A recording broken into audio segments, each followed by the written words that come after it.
నెల్లూరు జిల్లా నాయుడుపేట పట్టణ నడిపొడ్డులో వెలిసి ఉన్న గ్రామ దేవత పోలేరమ్మకు 3 లక్షల రూపాయలు విలువ చేసే వెండి చీరను ఉగాది పర్వదినాన్ని పురస్కరించుకుని దాతలు అందజేశారు.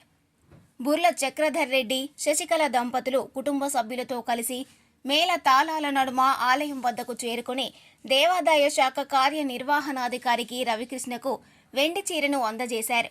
ఆలయ అర్చకులు గణపతి వెండి చీరను అమ్మన్నికి అలంకరించి ప్రత్యేక పూజలు నిర్వహించి దాతలకు తీర్థ ప్రసాదాలను అందజేశారు. వెండి చీరలో దర్శనమిస్తున్న శ్రీ పోలేరమ్మను దర్శించుకునేందుకు భక్తులు అధిక సంఖ్యలో తరలివచ్చారు. ఈ కార్యక్రమంలో విన్నమాల పెద్దకాపు అరవభూమి శ్రీనివాసులు రెడ్డి, నాయకులు నానబాల సుబ్బారావు, నల్లబోతుల రామారావు, ఆకుల కుబేరుమణి తదితరులు పాల్గొన్నారు.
చాలా తీసుకుంటారా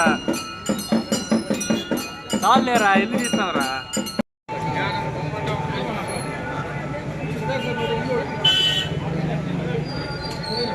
అవును